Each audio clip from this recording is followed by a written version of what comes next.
Welcome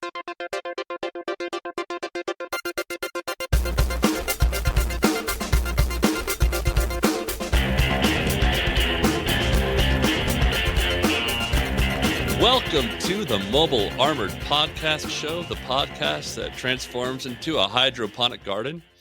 My name is Adam Moore, alongside my co-host and best friend, PJ McNerney. How's it going, PJ? I'm doing well today. I think this episode is questionable. This is episode 25. There's only 75 episodes. We are 1/3 of our way through. Mm-hmm. And we're also, that means 1/3 of the way through our podcast, at least in as much as it covers M.A.S.K. specifically. Correct. Happy anniversary, PJ. Happy anniversary, Adam. I got you the plant show. Wow. That's a very questionable gift. I'll say that much right here. And for our audience, congratulations to all of you. If you like us, there's still more to come. And if you hate us, why are you listening to us? Look, you've made it this far. You might as well keep listening. Like my old friend Modi from undergrad, who used the handy dandy feature to contact us via M.A.S.K HQ. You can click on that link and send us a top secret message. And Modi did that. So what's up, my brother from Hollywood? Hope you're doing well. Thanks for listening. But yes, the plant show, which I find interesting as a title for an episode, because it's not really yes, there's vines, but it's not like a plant show. I mean, there's a show, there's plants, and so someone decided, let's mush these two words together. Sure. Okay. Thanks for defending the writer. The Writer Defense Award goes to PJ McNerney this episode. We'll see how it goes the rest of the episode. But it is episode 25, The Plant Show, in which Venom threatens to cover Los Angeles with mutated kudzu vines, unless California pays a hefty ransom. Yeah. It's funny. Kudzu is not mentioned in the entirety of the episode, as far as I can tell. No, it's not. It's just in the taglines. And from a historical standpoint, this was like a plant that was introduced for preventing erosion. I think it was maintaining the landscape. And the problem was it was an invasive species that it just started taking over a place. So I think it became illegal to actually plant these things anywhere. I can think of another plant that was illegal at the time in California that no longer is illegal. I'm thinking the writer of the episode was maybe enjoying a little bit of the kudzu vines. He was enjoying at least that, if not some other plant-based powders. Here we go. We open on a concert at the Hollywood Bowl, and will you believe it? It's Brad Turner's band. There's a huge crowd, amazingly, and they're all standing up and they're rocking out. And meanwhile, Matt, Scott, and T-Bob are seated in the front row. There's only 2 seats in the whole place, and it's for them. And Scott says, I can't believe Brad is actually playing the Hollywood Bowl. And I thought, I can't believe it either, Scott. To be fair, Brad can't believe it either. Right. And I had to imagine that this was like his big break.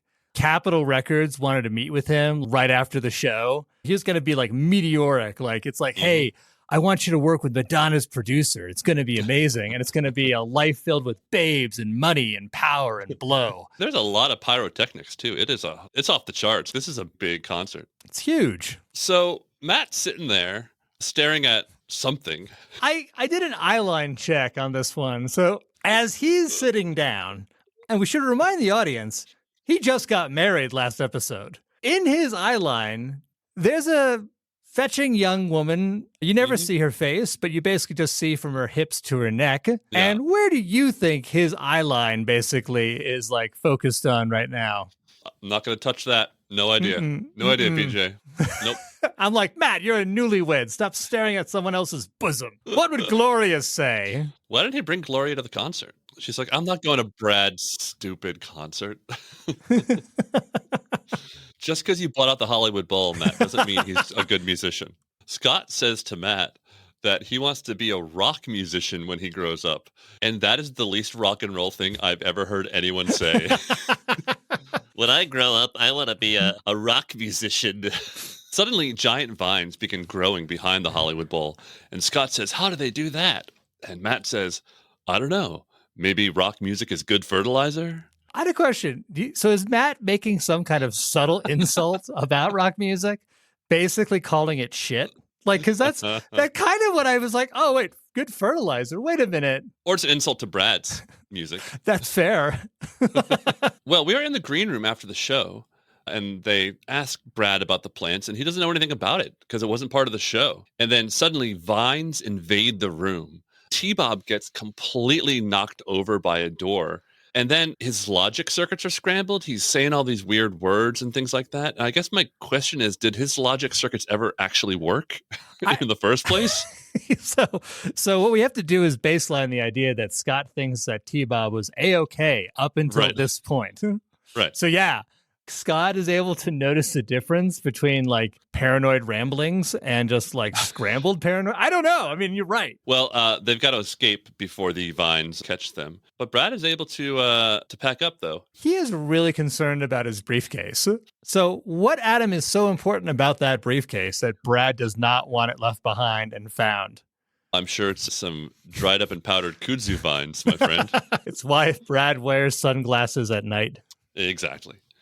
Outside the bowl, there is a big traffic jam, and giant vines are everywhere. But I'd like to be clear that there would be a traffic jam no matter what.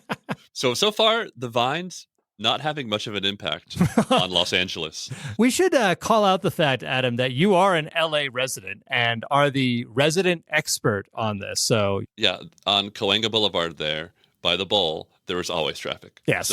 So far, Los Angeles 1, Vines 0. Let's keep score.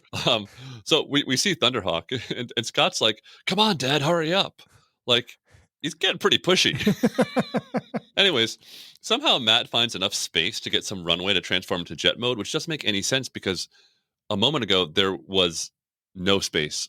And being an LA resident, if there was even enough space ahead of Matt to get a little bit of runway, A, someone would have swerved into that lane right off the bat, and B, everyone would be honking at him to move forward. That is completely illogical. It begged a question for me, because you're 100% right. Like, the situation is impossible just based on the mechanics. But let's posit for a second it exists, even without the vines. Would Matt have waited? Or would he have said, fuck this shit, and just, like, transformed T-Hawk anyway and took off? Well, and use the lasers to kind of blast some cars out of the way, a la the Dark Knight. Well, they're flying over the city, and they see giant vines all over the place. It's, potentially an improvement over Los Angeles, especially in the 80s. So far, we're doing all right. In the last episode, it took forever to get to the agent selection scene. Yeah. In this episode, we're about 3 minutes in. Yes. When Brad says, "You're going to call in the cavalry?"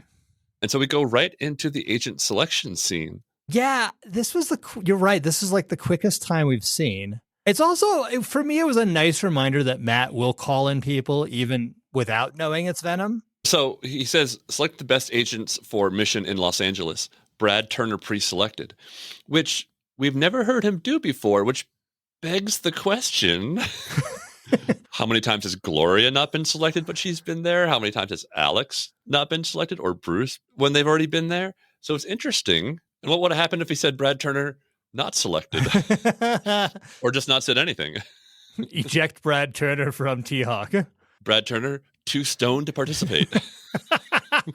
I think that was the New Orleans episode. Our agents are Bruce Sato. It's a repeat of one of his exits. He just drops a bunch of boxes and he runs out. I kind of like the idea that actually he had finally gotten around to like picking those boxes up. And then it was just like, oh, fuck it. I'm out of here again. And of course, Alex Sector, the other member of the codependent team. He's putting a bird in a cage. And then he kind of accidentally lets a few of them fly out.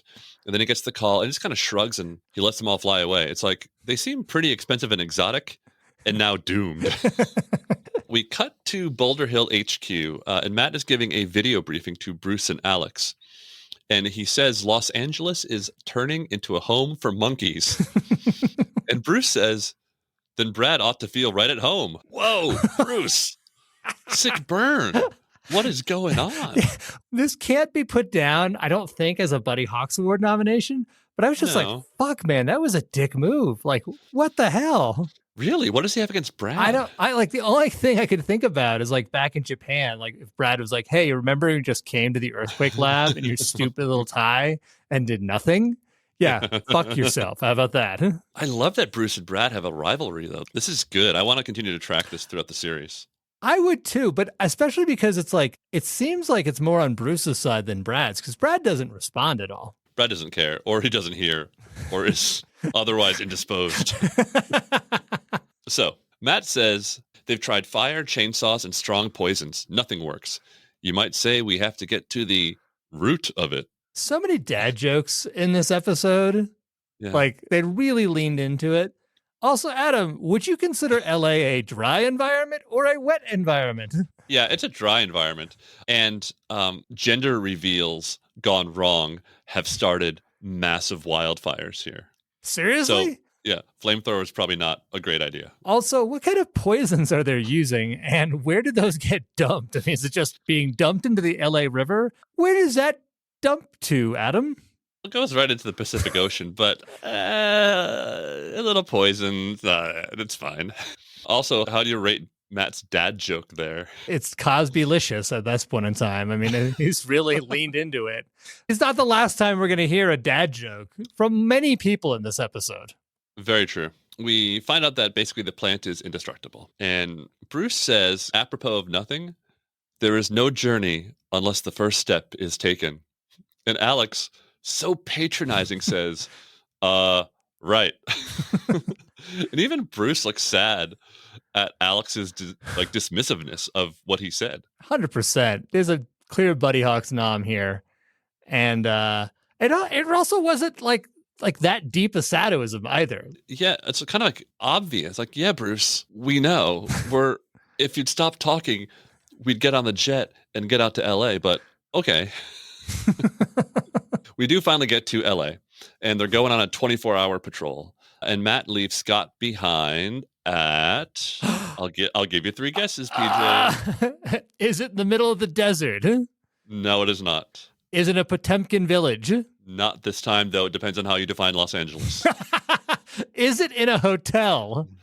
Ding, ding, ding, Yay! ding. It is the hotel. He says, stay on the ground at the hotel. Of course, T-Bob, by the way, is still malfunctioning, which is kind of hard to tell the difference between a functioning and non-functioning T-Bob, if I'm being honest. Going on 24-hour patrol? How the fuck is everyone supposed to stay awake? Because Brad has his briefcase. Oh, I see. I mean, gather around, everybody. It goes down smooth. What, can we do a travel time check, please? Yeah, we should. So Denver to LA, it's a 2-hour flight time. It's a 30-hour drive time. And we do know the team got called right after Brad's show, which we know is at night, which also would have been an hour later because of mountain time. So Alex and Bruce, we know, were at Boulder Hill late. The team is meeting early the next morning. So I kind of figured one of 2 things had to be true.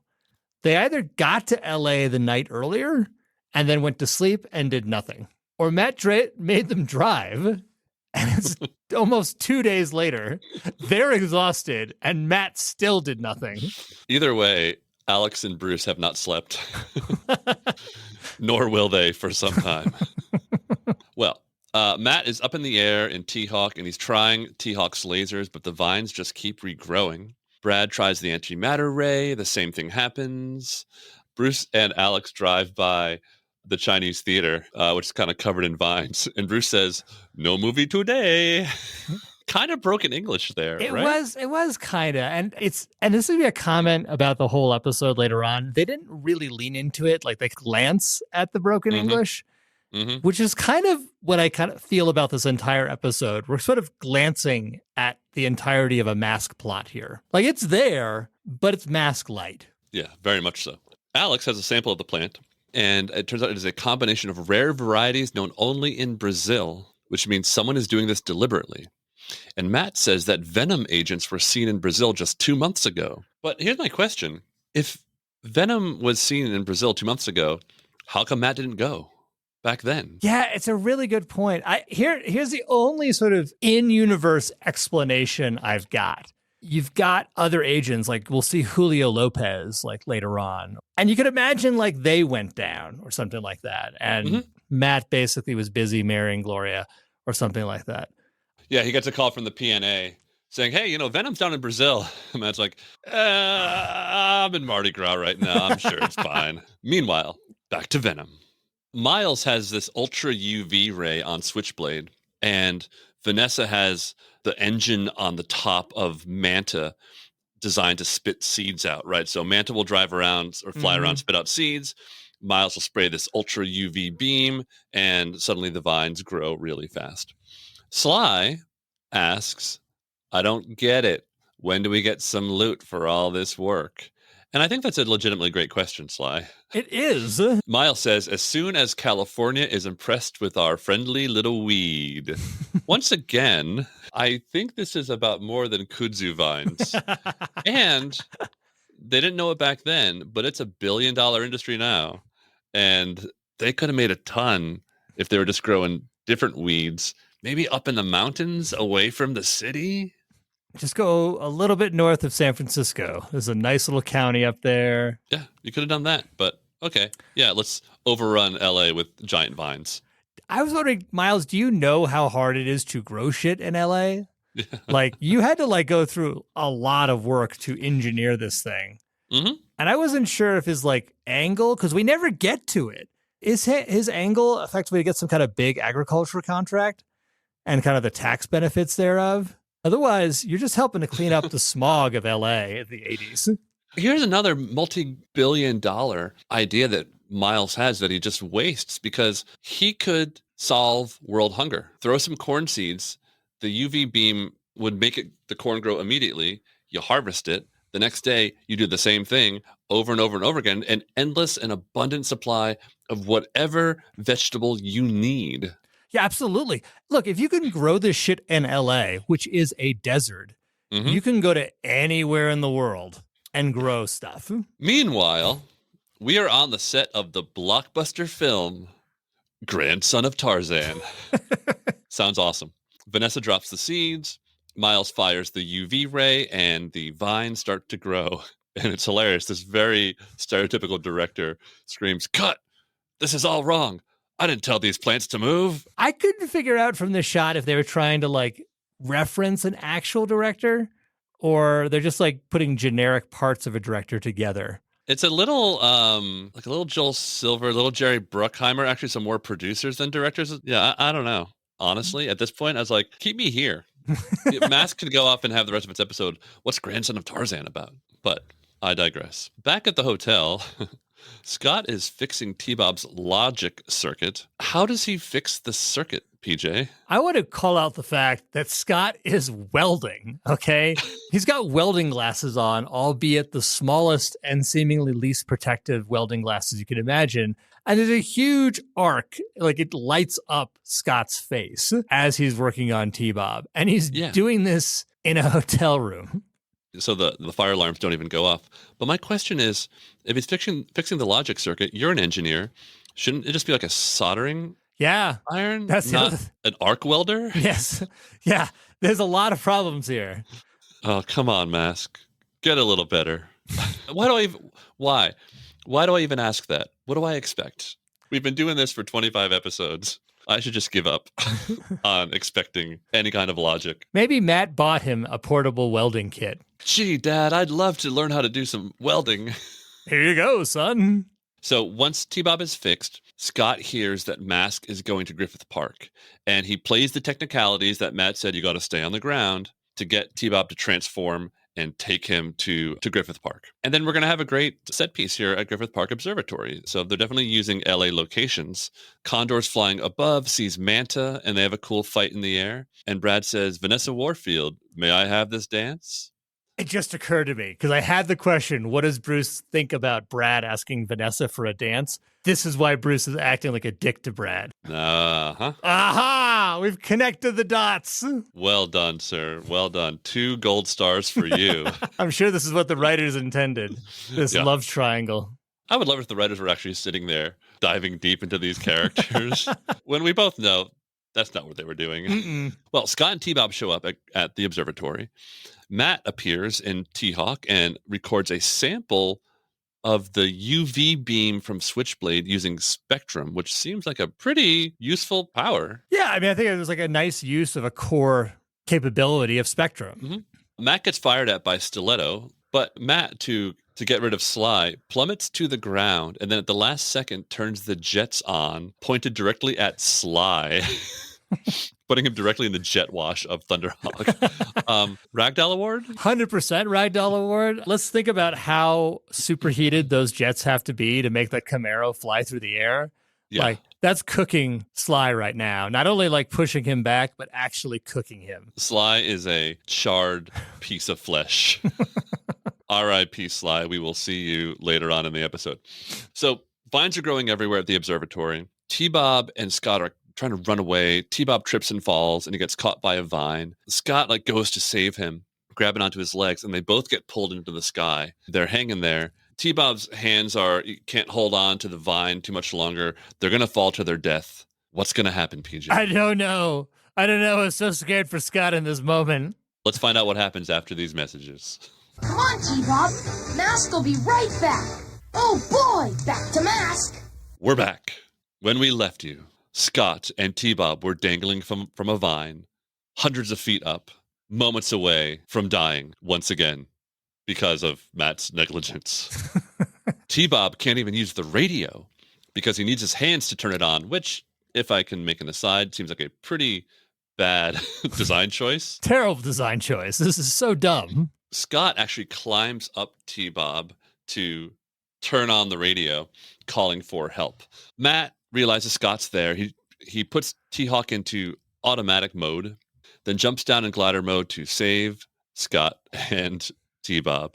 So my question to you, Adam, how many people couldn't be saved because Matt has to deal with Scott and T-Bob? Yeah, the needs of the two outweigh the needs of the many here. Anyways, Scott and T-Bob are alive, and other civilians, maybe not so much. Meanwhile, Rhino is chasing Piranha, but the vines catch Rhino, and Bruce says, "He who laughs at quicksand should be sure of his own feet." Thanks a lot, Bruce. You're not helping the situation. This begs the question, okay? How many times has Alex had to put up with Bruce saying stuff that's useless? Why does Alex abuse animals so much? Is it because he's just gotten so frustrated with his partner that it's all he can do is take it out on these defenseless animals? Good question. We've blown this wide open, PJ. We understand the psychology of all the M.A.S.K agents now. Well, Alex is abusing an orangutan. This is all your fault, Bruce. Not mine. Yours. Look what you made me do. Anyways, Matt brings Scott back to the hotel and orders them to stay inside this time. He says, "I'll make my instructions more specific. You can do whatever you want as long as it stays inside the hotel room." You want to weld something there? Go ahead. That's okay. As long as it's inside the hotel room. There's a lot that a 10-year-old kid could do in a hotel room that is not a good idea. Welding being just one. Just one of them. Many of them. Another question could be, where's Brad's briefcase? Is it in the hotel room? Wow, this is magic dust. Let's play with the magic dust. Brad catches up to Bruce and Alex. Rhino suspended in the air. And Brad says, "You guys are really," and then gets cut off by Alex, who says, "Don't say we're out on a limb." And Brad says, "Okay, but you're really up a tree." Guys, can we get a little focused here? We're trying to save the city. And instead you're making dad jokes? We've seen it in other instances. Like we've had Buddy and Dusty have like humorous exchange, like on Assault on Liberty, which seemed almost like nervously dealing with their own deaths. This time it's just kind of like, these guys are kind of fucking around. Huh? Yeah, because also Bruce and Alex, they're just hanging there. They both have masks. Are you telling me they couldn't have jackrabbited up into Rhino and started messing around with whatever they got to try to cut the thing down themselves? I mean, Bruce has Lifter, and as we're about to see, what happens is Brad flies up in Condor, shoots all the vines away, and then Bruce uses Lifter to bring Rhino gently back down to the ground, which is a good use of vehicles and masks. And I like that. I like the way they did that. But they could have done something instead of just sitting around playing solitaire, waiting for Brad to show up. But no. Now that Rhino is taken care of, they start looking for Sly because they know he's around here, caught in the vines somewhere. And they look to where they think he is, and it turns out he's gone, and the vines are all dead and dried up. So we now know that Venom has a way to destroy the vines. Speaking of Venom, we cut back to them. And when Miles finds out that Sly used the antidote, he is pissed off. But Sly explains, if I get caught, I get nothing except jail. It's a really good point, Sly. Quite logical. Yeah. Do you get the impression that Sly and, I mean, always Vanessa are kind of getting a little bit pissed off at kind of these really shitty plans that are going on? Yeah. Let's imagine Sly and Vanessa kicking back, having a few drinks, and just looking through the past 25, weeks, months, let's call it months, past year or two of their life, saying, hey, this guy recruited us in with this really cool tech. And he said we were going to make billions of dollars doing all sorts of cool and crazy things. Instead, we're like growing giant vines over LA, and we're going to ransom the state of California for money. I'm not buying this. 100%. Am I right in thinking there's no Cliff Dagger this episode? There is no Cliff Dagger in this episode. Do you think he just got tired of being insulted and is like, look, I need a few days to myself? Could be that. Could be when he heard that Miles was going to be using weed to destroy Los Angeles, he went looking for weed. It's strange that you'd figure that'd be Sly's jam. Hey, Cliff, get me some of that Maui Wowie. Back at the hotel, Scott calls room service. He asks, what's the biggest ice cream sundae you've got? And then says, I want one bigger. What an entitled little rich boy he is. Like, you and I traveled when we were kids, raised by a single mom. Yeah. I never got to order room service, period. Yeah. There was no room service. Me neither. And now this kid's like, just give me the biggest sundae. No, make me something bigger. And they do it. Think about like who his dad is, man. This is what he's learned. You can buy your way out of any emotional problem. Well, that's what he's trying to do. He's trying to deal with the trauma of neglect using food. Yeah. Scott's going to either become a drug addict or he's going to balloon to like 350 pounds. He's just going to eat all his trauma or both. Or both. You know, he's got this briefcase in there and now he's getting the ice cream. Why can't it be both? I wonder why he's so hungry. Back with M.A.S.K, Alex is trying to analyze the dead branches, but he can't find the antidote. Okay, so that's interesting. Let's keep that in the back of our minds as we go forward. Yeah, here. we should. Back to V.E.N.O.M, they're throwing seeds and growing vines. And Miles wants to grow these vines from here to San Francisco. Trip the 5, I guess. At what point is he going to actually call the governor? I don't know. Why isn't he talking ransom? Like, it's just so ponderous in terms of just like, all right, let's just keep growing shit. Maybe he's forgotten what they were doing. Generally, you show off the weapon and the damage it can cause. Yeah. And then you ask for a ransom and you say you got 24 hours. Assault on Liberty, for example. Right. He was doing great. Maybe Miles is having cognitive decline over the course of the series. He was relatively sharp, but sometimes misguided in the first 24 episodes. Now we're starting to see a real drop-off in his thought processes here. It is a good point. Do you think his flair for the dramatic may be contributing to this? It could also be like his flair for the dramatic is trying to compensate for the fact that he's slipping, right? He can't quite put all the puzzle pieces together anymore. So he's just going, and we'll grow the vines all over California. Do you feel like M.A.S.K is also being a bit ponderous here as well? Do you feel their urgency? Not particularly. And that's because the vines aren't really causing much. It's like clogging up the works and stuff like that. But it doesn't seem like people aren't screaming in the streets. Buildings aren't falling down. It's just a bunch of giant vines growing. Inconvenient, to be sure. Yeah. But I think we'll be all right. Back at the hotel, a giant sundae arrives in the room. And I mean, a sundae so giant that the dish it's being served in just doesn't, no one makes a dish that big. It's the size of nearly 2 outstretched adult arms. Yes. Right? So it is a giant sundae. We should point out that diabetes was a rampant problem in the 80s and today. Mm-hmm. And Scott's well on his way just with this ice cream alone. Yeah, they should take this and make it the more you know at the end of the episode. They ought to. That's a brilliant idea. That wasn't the zeitgeist of the 80s, though, man. The 80s was the war on fat. It's like, eat sugar instead of fat. 10 times more sugar. 10 times more sugar. And hence the rapid increase in diabetes. That's the more you know, folks. Glad you learned something from our podcast for the first time ever. Alex picks up a police report about new vines growing. So Thunderhawk and Condor head to the front of like the line of the growth because that's where Venom will be. They're plotting a line to the northwest of Hollywood. Adam, what is to the northwest of Hollywood? The San Fernando Valley. So what am I to believe about Venom's plan in taking on the San Fernando Valley in the 80s? Yeah, it sounds like he's just trying to hit the 101. He's going to take he's taken like the 110 to the 101 to the 5 over the Grapevine into San Francisco. Seems like that's where he's headed. Unless there's like a lot of traffic buildup, then he's probably going to loop around. Probably like take the 2 to the 134 to go up the 118. It's really hard to map out exactly which way he's going here.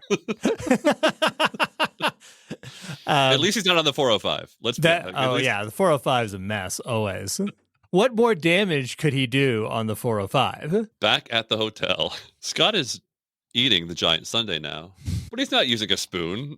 He's eating it like a dog, like an animal, face first into the sundae, which takes me back to the episode where T-Bob was covered in ice cream, and we find out that Scott ate all the ice cream off T-Bob. I did assume he used a spoon, but now I realized Scott was licking ice cream off of T-Bob if this is the way he eats ice cream. No wonder T-Bob is the way he is. Suddenly, a vine bursts through the window, and T-Bob falls into the ice cream, which kind of shorts out his circuits.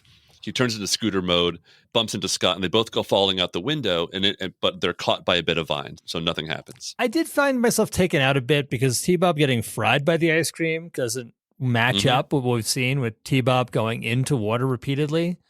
I agree. Unless Scott constantly messing with T-Bob has destroyed his IPX8 rating. Yeah. He was waterproof before, but not anymore. Now, when Scott and T-Bob do land on the vines start dying, and Scott realizes that it's cold that kills the vines. There's a lot I need to kind of pause and talk about here. Yeah, let's do that. So, LA does get cold, especially in the winter, and there are times when there is a frost. Not every day, but Miles's plan just off the bat is fundamentally flawed because eventually, if cold is the quote-unquote antidote to the vines are going to eventually take care of themselves. The other thing is, and what antidote did Sly have? Did he just have some sort of cold compress or something that he rubbed over the vines to get out of them? That's my first issue with the vines there. He keeps a thing of Freon in his back pocket. Right. Mainly to huff, but occasionally it becomes useful. Yep. Occasionally it's useful. That checks out. What about Alex, man? He was studying these things. He never thought to expose them to extreme temperatures. Exactly. And isn't Alex supposed to be our expert at killing live things? Only things with, like, heartbeats. I see. Only things that experience pain. Scott, of course, wants to tell Matt about this, but the ice cream has shorted out the radio and the logic circuit. So yet again, Scott's dealing with this nonsense. So we'll check back on that a little later. We're back with M.A.S.K now. They catch up to Venom. We've got Condor taking on Piranha. Matt takes on Switchblade and Manta. Vanessa fires black paint at Thunderhawk, kind of like inking over the window as if he's in Mario Kart. Brad uses Hocus Pocus to make a giant, like, Venus flytrap appear in front of Sly, causing him to go flying off the road and into a truck of tomatoes. Could be a Ragdoll award, except he does land in the truck of tomatoes.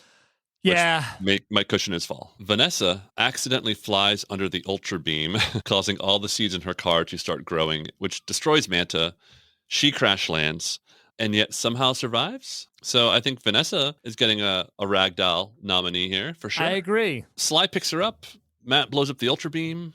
Miles transforms into jet mode, and goodbye, Venom. As simple as that. And in fact, they have to let Venom get away so they can deal with the plants. All right, stop right here. Do they?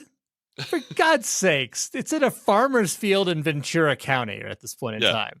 They've already done the damage, and they don't seem to be, like, causing any more damage. So, maybe make a call to stop Venom at this point in time. Yeah, the planes aren't going anywhere. It'll be fine. Yeah, it's been there for maybe days at this point. Scott fixes T-Bob, calls Matt on the radio, tells him that cold kills the plants. Scott becoming a diabetic saved the day. There's another more you know. Maybe if you do order the ice cream, you can save the day. Bruce makes a freeze bomb. He takes one of those big rockets that Rhino can launch and turns into a freeze bomb. Did you notice that Bruce is just carrying that thing?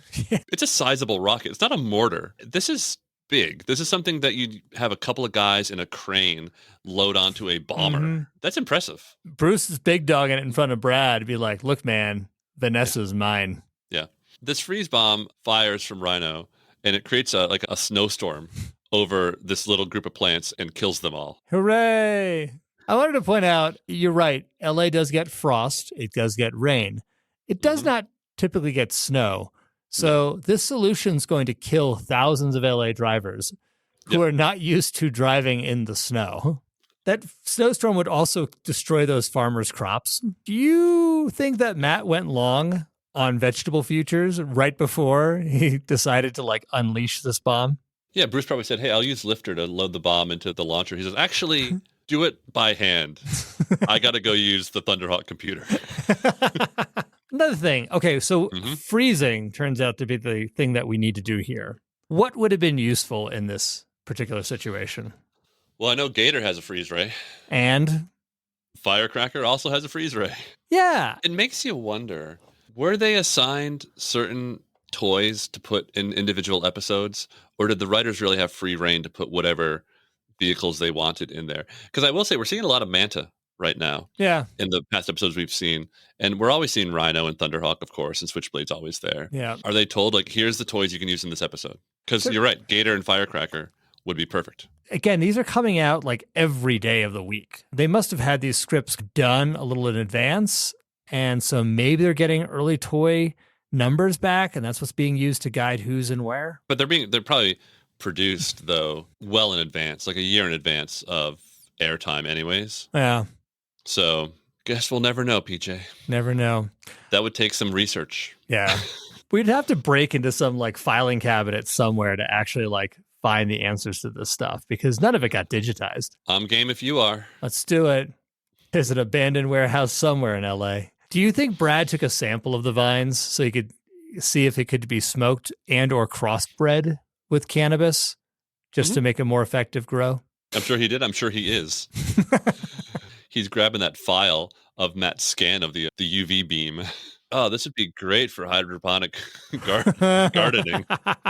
But that's it. I think before we get into the more you know, we got to kind of talk generally about the episode. This one was a piece of junk as an episode. I mean, I was excited for them to go to LA. It started out semi-cool. Oh, the Hollywood Bowl, that's fun. But it was hard for me to even find the energy to go through the rundown here, because it's just what this happened and then this happened. There's no real causality. It's just stuff and the end. Yeah, no one's really committed to any of the stakes. It's like I said earlier, it feels very M.A.S.K light.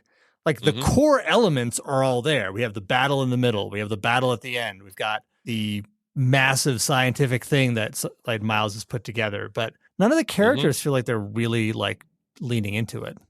No, and even with Scott and T-Bob hanging on for dear life, the stakes feel low there too. It's weird, right? Yeah, they have been in less danger, at the Hoover Dam in just the last episode, where I felt more concern for them than I did here. Yeah. And I think it's just because overall, no one was really into what was going on. Which is sad because honestly, I was thinking about this, a better use, we saw the earthquake machine way, 20 episodes ago. That would have been a kind of a cool thing, and it would have been topical, and it would kind of be on point for LA. And you could have done something that actually really works well. It's a major metropolis that could be destroyed by an earthquake. It's a real thing. Yeah, agreed. I didn't feel like they used the locale very well. No, they did a drive-by of the landmarks. Hey, there's the bowl, there's the observatory, a movie set, the Chinese theater, that sort of thing. It was really just sightseeing. I felt like they leaned into it in other spots. Like we had New York City in Assault on Liberty, New Orleans, actually. That had a lot more color to it. My last question to you, because it is the 80s, is this actually an anti-drug message If you let marijuana into the streets, it will take over. Yeah, I don't know what the message of this episode is other than buy these toys. They are cool. We go to the more you know. Scott and T-Bob are doing some gardening. Matt doesn't have someone who does this for him. He's got Scott and T-Bob out trimming the hedges. I was like, what did he do to have to get this chore? And also, T-Bob is using like an electric razor. It's not the tool you should be using to trim hedges. And Scott decides, hey, let's trade tools. I'll give you the shears and I'll take the electric thing or whatever. And T-Bob inexplicably turns and puts the electric thing he's holding into a bird bath, which electrocutes him. And so stated lesson is don't get electrical things near water, which is fine. That's okay. Don't put a toaster in the sink when it's plugged in. Oh, yeah, yes. Cool. Got it. One, we've already done this before because we had T-Bob stick a fork into a toaster and get electrocuted. Right. But two, how many kids in this era, in the 80s, are trimming the hedges with a plug-in electrical device next to a bird bath? Like, if this is the lesson you want to tell, there's a lot more common, in touch with the common man ways to show this. It's so bizarre, especially because in this episode, we've seen a lot of times where T-Bob got shocked by ice cream or something or other, but we've seen him be put in the water a lot of times. Mm-hmm. So, like, the consistency here is just not there. It's a bizarre ass message. It is a dumb message to cap off an equally dumb episode. 100%. Episode 25, a third of the way through the show, and we are just not impressed. We've had 2 out of 25 episodes that have been excellent, and the rest have been, some have been funnier than others from our point of view, but much of it has been middling to poor. I think we could say 3. I mean, we loved Rotex, we loved Assault on Liberty, and I think we thought very fondly of Cold Fever. Yes. Okay, 3. 3. Yep. 3 out of 25. So Chuck Lorre, start writing episodes again, please. 3 out of 25. That's a bad batting average for any major league hitter. All right, let's take a look at our awards. Father of the Year. What do you think? Man, I don't know. I mean, like, there's the typical, like, just dumping Scott off at the hotel. Mm-hmm. But I also thought Matt taking Scott to the concert was a questionable decision. Yeah, you see parents doing that more and more, like taking their kids to, like, Taylor Swift or things like that. But this was not a Taylor Swift concert. Mm-mm. This is a rock and roll, drug-infested, alcohol-doused rock and roll show. This is not where a 10-year-old should be. Sly Rack's Ragdoll Award. What do you think? I kind of was going to give, I mean, there is the jet wash incident, which clearly would have killed Sly. Yeah. And then there's Vanessa's crash landing. Part of me wants to give it to Vanessa because she hasn't received it before. Yeah, I'm going to go with Vanessa here. Manta crash landed and she just walked out and hopped into Piranha. The Buddy Hawks Award. What do we got? Anything? It's tough because, like, we've got kind of might be the obvious one of Alex dismissing Bruce, but then we dissected it. And it might just be Alex is just kind of sick of Bruce's bullshit. And Bruce calling Brad a monkey isn't necessarily, like, worthy of category, but it is a dick move. So I don't really have a good one for this one. How about you? Nope. I agree with you 100%. I do think that Bruce calling Brad a monkey is uncharacteristic and opens up a new dimension into the Bruce-Brad relationship that we will continue to track 100%. Throughout the episode. Last but not least, the Roy Batty moment of the episode. T-Bob getting covered in ice cream, like, he was fairly benign, but, like, he could have easily have murdered Scott. Yeah, I'm feeling more Scott using an arc welder on T-Bob is probably going to piss him off a little bit. Good call. You tooled around with my brain a bit too much, Scott. Well, that is it for episode 25. Episode 26, moving into the second third of the series. Secret of the Andes. M.A.S.K must protect a revived Incan priest who has been found frozen in ice in the Andes from V.E.N.O.M, who may know the secret location of El Dorado. Have you seen this one yet, PJ? I have seen this one. I'm very excited for us to talk about the particular name of the Incan priest. It threw me for a loop when I heard it, and I'm curious now of the cause and effect. I'm going to have to do a little bit of research about particular musician who may have taken on this name. Sounds good. I am concerned about the number of Buddy Hawks nominations we might get out of this episode. So let us see next time. But for now, this podcast has to transform and head back to HQ. I am Adam Moore. And I am PJ McNerney. Bye-bye. Bye-bye. The Mobile Armored Podcast Show is written, produced, and edited by Adam Moore and PJ McNerney.